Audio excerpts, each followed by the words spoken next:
Let's all pour one out for California gun rights. Let's get some F's in the chat because we took one pretty hard the other day. As you saw, Gavin Newsom signed into law some pretty bad laws as far as gun rights are considered. I'm going to kind of go over them today and kind of give you a better idea of what they actually entail, because I saw some misinformation or slightly misconstrued information, maybe some older bill text that was floating around that has since changed. I want to kind of run through some of them and clarify what's actually going on. So today's video is going to be a little bit more of a somber tone. Obviously, I'm not excited to talk about this. I don't enjoy having to relay this kind of information to you guys because it does suck. It really affects me, affects a lot of people. And in general, it's not fun to talk about. So if I have a little bit more of a somber tone than normal, I'm sorry if I'm not talking quite as loud as and excited and you got to turn your volume up a little bit more. My apologies, but it is what it is. Today's video is going to have three parts. We're going to talk about red flag laws, we're going to talk about regulating firearm sales, and then we're going to talk about some miscellaneous other firearms related laws that have been passed by Gavin Newsom recently. So I'm going to put some timestamps below so you can jump to those, and I'm going to put a too long didn't watch kind of little breakdown of each bill in the comments below as well, so that you can kind of look at that at your own leisure. So let's jump right into the red flag laws.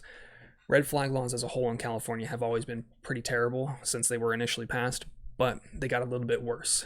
Not only did the maximum time get changed from initially just a maximum of 1 year of a gun violence restraining order, now it is anywhere from 1 year to a maximum of 5 years. So that's pretty terrible. Once again, red flag laws, they go against due process, and you have to prove your innocence instead of the state having to prove your guilt, which is fundamentally something that I disagree with and many others also disagree with. In addition to increasing the length of time that it can be affecting your life, it's also going to be, they broadened who can actually file a gun violence restraining order. It used to just be family members, like direct family members and people in your household. Now it includes co-workers, employers, employees, a teacher, and that's just something that it's going to open up people to be able to abuse these laws without any consequences. And fundamentally, when you remove due process, that's something that I just can't get behind, regardless of whether it might save just one life. My fear is that someone like me or someone else that's prominent in the gun industry, maybe much more than me obviously, could potentially be harmed by these laws, and it's scary to think about. In addition to that, new laws were passed that are going to require the law enforcement agencies to develop their own processes and policies as far as the enforcement and adopting these gun violence restraining orders, which is something that I don't like because that takes it away from a standard, and it's going to potentially be able to be abused in ways. We see Santa Clara Sheriff Department already abusing the CCW system. I can't tell you what kind of things the LA County Sheriff's Department or the Santa Clara County Sheriff's Department are going to be doing as far as these. So it's something that it's kind of scary, and we'll see what happens. There was one bill that I want to talk about, AB 164. Now this one, kind of the TLDR is, holds any person subject to a valid restraining order, injunction, or protective order issued out of state to the same restrictions on buying or possessing firearms in California as they are under the state where the order was initially filed. I don't know how I feel about this, because if another state is saying this person is too dangerous to have guns, maybe California should also agree with that, but I don't really know enough about this law to really give my own opinion. Let's hear some comments below if you've seen some kind of more details on it that you feel more comfortable talking about than maybe I do, but let's have a conversation. So we're moving into the second part, the regulating firearms sales. This one is the biggest chunk of this video, and it's going to cover a lot more. I'm going to kind of go through bill by bill, and some of them I'll kind of just gloss over because they're pretty simple. Some of them I'll talk a little bit more about. There's a lot of misinformation out there, or outdated information that's still circulating, that I wanted to kind of cover so that we're not, we can kind of all get on the same page. If you think that I'm wrong, go ahead and cite some sources, leave a comment below, and we can talk about it, and I can make, a little pinned comment and say, hey, I was wrong at X point in the video. This person showed me this. Look here, so that we can continue the conversation further. So first, we're going to look at SB 61, which in my mind is the worst one that recently got passed. Currently, you can only buy one handgun every 30 days. This bill would extend that to one semi-auto centerfire rifle as well during any 30-day period of time, starting on the July 1st, 2021. So after July 1st, 2021, you can only buy one semi-auto centerfire rifle from a dealer. And I believe that would also include one handgun in that same period of time. Currently, if you're 18 to 20, you can buy a gun in California, but it can only be rifles or shotguns if you have a hunting license. Now, the new law is also going to affect that slightly, because now you'll no longer be able to buy a semi-auto centerfire rifle. These are the kind of laws that were backed by Tim Kennedy, basically saying that they don't want assault weapons to be sold to people under the age of 21, because apparently the second you turn 21, you don't have any violent tendencies whatsoever, and you're a safe person. But if you're 18 to 20, you shouldn't be able to have those guns. But feel free to join the military and have one that's full auto and do whatever you want in the Middle East. That's fine. So the big part of SB 61 that people get confused with is that they think it prevents you from buying only one rifle in a 30-day period of time, but it's specifically only semi-auto centerfire rifles. One of those every 30 days. Still sucks, still disagree with it. It's not going to change anything.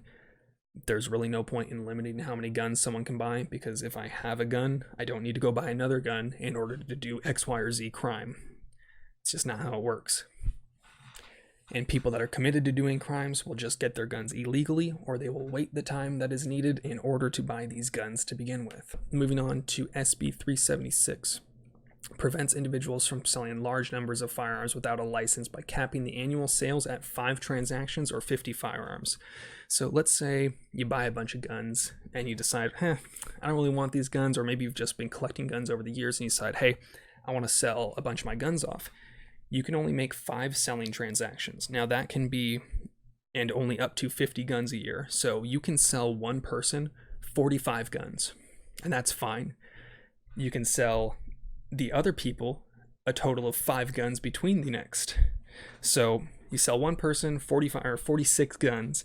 You sell 4 people 4 guns. That puts you at 50 guns. Did I do that backwards? 50. Yeah, I think I did that backwards, right? 50. Whatever. So you can only sell so many guns a year, limiting it at 5 transactions. So for the most part, for most people, that's going to mean you could basically only sell a gun 5 times. Moving on to the next one, AB 645 requires you to package with the firearm a comment about suicide prevention, because we all know that seeing a little note on the gun that you buy after you wait 10 days is going to be the reason that you don't commit suicide. Kind of ridiculous. I do like the thought and the idea of suicide prevention, because it is a big problem, but I just don't think that this is going to do anything, and I think it's just going to increase the cost of stuff slowly. It just wasted effort from our politicians again. Now, AB 879, this is the one that's going to start in 2024, preventing you from selling or buying 80% lowers without going through a licensed firearm precursor vendor. I see a lot of people still to this day pushing that this is going to cause you to not be able to buy barrels, springs, triggers, or that kind of thing without going through a dealer. That's wrong. That is not the current bill text. Previous bill text did include that you would not be able to buy barrels, triggers, springs, buffer tubes, that kind of thing. Those would have been included. Currently, as the bill stands, and feel free to correct me if I'm wrong, but I don't think I am. If you look at the bill text, let's pull that up real quick. It only covers 80% lowers, AK flats, and the likes of those, pistol frames, things that we would typically think of as a unfinished gun that you turn into a gun in your home kind of thing. So if you want to buy an 80% lower, do it before 2024. And in California, honestly, there's not much of a point anyway, because in order to legally do it, you have to first request a serial number. So in California, they're just officially making 80% lowers and pre-bent flats and that kind of thing no longer worth it starting in 2024. So just keep that in mind. This one's kind of shitty. So AB 1297 requires any local authority issuing a concealed firearm license to charge an applicant a fee sufficient to cover the reasonable cost of processing, issuing, and enforcement of the license, and eliminates the existing $100 limit on processing fees for concealed carry licenses. That's pretty terrible, because it's basically just a poor tax. It's going to prevent people that cannot afford to pay it, because me personally, they could jack that price up and I'm still going to be able to afford it, but they're just going to affect people that are already more likely to be victims of crime, people that are in a lower income environment, people that aren't making as much money, can't afford to move to a nicer area. It's only going to affect people that are going to be hurt the most by it and not do anything in terms of actually stopping violence. So we're kind of moving off into the additional legislation or the miscellaneous stuff. So AB 893 basically ends the Del Mar gun show in Southern California, which sucks for a lot of people. I don't like that, but at the end of the day, it's not going to affect me personally.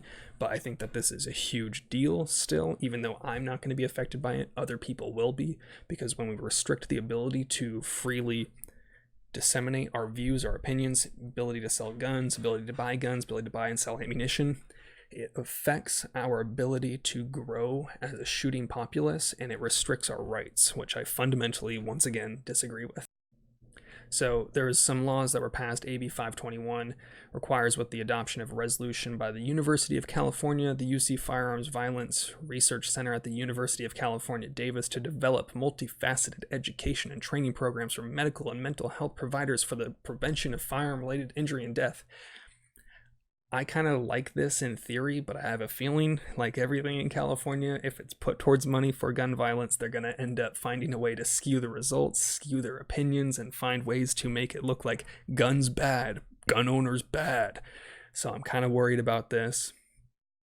AB 1603 codifies California Violence Intervention and Prevention Grant Program to help reduce violence in communities that are disproportionately impacted by violence. Again, I like this. However, I have a feeling that they're just going to misuse this and misuse the spending on all kinds of other things. So again, I'm kind of concerned about this. AB 1548, the state nonprofit security grant program to improve the physical security of nonprofit organizations that are at high risk of violent attacks or hate crimes due to ideology, beliefs, or mission. Again, I kind of agree with this in theory, but I'm worried that once again, California will spend money poorly or will use it to further push their own political agenda. So I'm kind of worried again about this, but we'll see how it goes.